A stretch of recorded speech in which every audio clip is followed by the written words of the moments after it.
Bueno, pues siguiendo el recorrido de esta breve reseña, pues ahora continuamos y estamos concretamente a mediados de la calle Mayor y, como ha dicho el amigo Eugenio anteriormente, en el convento de las monjas, vamos, lo que fue, mejor dicho, el convento de las monjas blancas, y nos hemos puesto en el lateral porque él va a hacer una mención. Sí, exactamente, nos encontramos ya en la plena calle Mayor, junto al antiguo monasterio de la Encarnación, conocido popularmente como las Monjas Blancas, que es como todavía en la actualidad se conoce a este edificio, a pesar de que ya no tiene religiosa pues desde hace prácticamente casi más de siglo y medio. Ahora hablaremos de la historia del mismo. Nos hemos parado aquí porque desde el lateral de la iglesia se puede ver la base donde antiguamente se encontraba una espadaña, el campanario de esta iglesia, que fue desmantelada en los años 60 del pasado siglo XX. Y que creo que Rafael le está señalando, sí, mira, se puede ver, ven para acá. Exactamente, se puede ver año de 1703, que es el año previo a la apertura al público del templo al culto, puesto que es una fundación del siglo XVII, pero que no es hasta primero del siglo XVIII cuando se va a conseguir terminar el templo y abrirlo al culto. Entonces esa es una de esas inscripciones de pintura al fresco que pueden pasar muy desapercibidas, pero que nos habla pues de la importancia de la antigüedad. Yo me he enterado cuando tú me lo has dicho. nos hablan, vamos por aquí si quieres, sí. Nos hablan de la antigüedad del edificio, que mientras nos acercamos hacia la parte de su fachada, pues podemos decir que se trata de una fundación de una noble de la ciudad, como fue doña Lucía. Ahí en este lado. En este lado, aquí, perfecto. Ahí es que ahí entra la de la calle. Es una... Ahí. Como fue doña Lucía de Aguilar, hacia 1644, la que de alguna manera, pues en las antiguas casas de Diego de la Escalera, que era un jurado de la ciudad, cede las mismas para que se instale aquí o intente instalarse la comunidad de monjas de Mercedarias Descalzas, que fue uno de los conventos que dicha orden tuvo en la ciudad.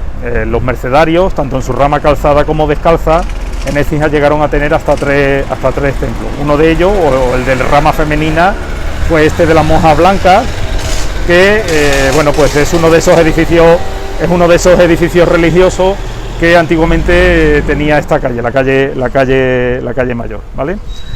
Como decimos, la fundación es de hacia mitad del siglo XVII, pero la iglesia no se va a ver terminada pues prácticamente hasta principios del siglo XVIII. Posteriormente, con la desamortización, el edificio quedó sin uso y tras varias vicisitudes pues se convirtió en uno de los edificios también de titularidad municipal, pertenece al patrimonio del municipio. Mucha gente ha conocido este edificio como sede del antiguo cuartel de la Guardia Civil, la gente más mayor, y también mucha gente lo ha conocido como el lugar de 100 años, ¿no? Sí, posible. Yo lo recuerdo, vamos. Sí, hace muchos años en cualquier caso. Y posteriormente como lugar de ensayo de algunas de las bandas de música de nuestra ciudad. Eso sí lo recuerdo. Especialmente pues la actual Amuezi y demás, la banda municipal.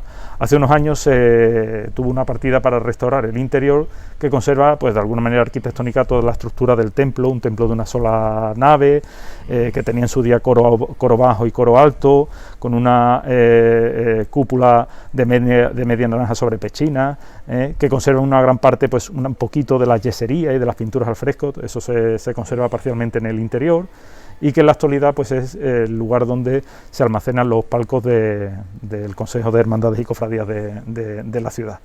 En cualquier caso, pues un edificio histórico que tiene la particularidad de que, siendo un convento femenino, tenía la entrada a los pies de la iglesia, que eso es algo bastante poco habitual. No es habitual. Ni usual, como se normalmente los conventos femeninos siempre tienen la entrada de manera lateral al templo, excepto este, que posiblemente por las reducidas dimensiones del edificio, tanto del templo como del claustro, y para abrirse a la calle Mayor, pues se decidió esta opción, que corresponde más a los conventos masculinos. ¿Y eso del lateral tiene algún significado? ¿Tú te has documentado? Lo que hemos visto... No, de la entrada lateral y la entrada frontal, ¿o era tradición y ya está? Sí, generalmente, bueno, pues podían tener estaba protocolizado así, ya está, ¿no?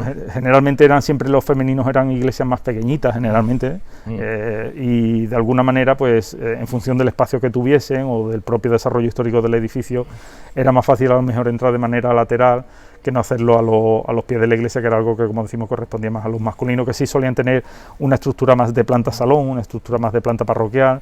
En el caso de Écija, pues el convento de San Francisco, el convento de Santo Domingo, por poner pequeños ejemplos.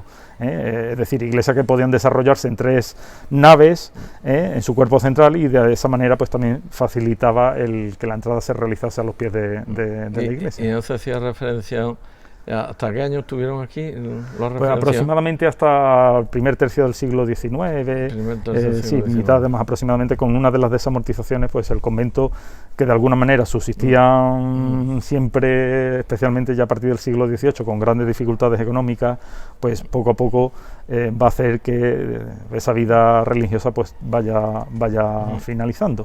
En cualquier caso, como decimos, es uno de los 2 conventos de mercedarios descalzos que tuvo en la ciudad. El femenino, y el que veremos después, las gemelas, que era masculino. Estupendo. Pues ya está todo explicado. Pues vamos por el siguiente.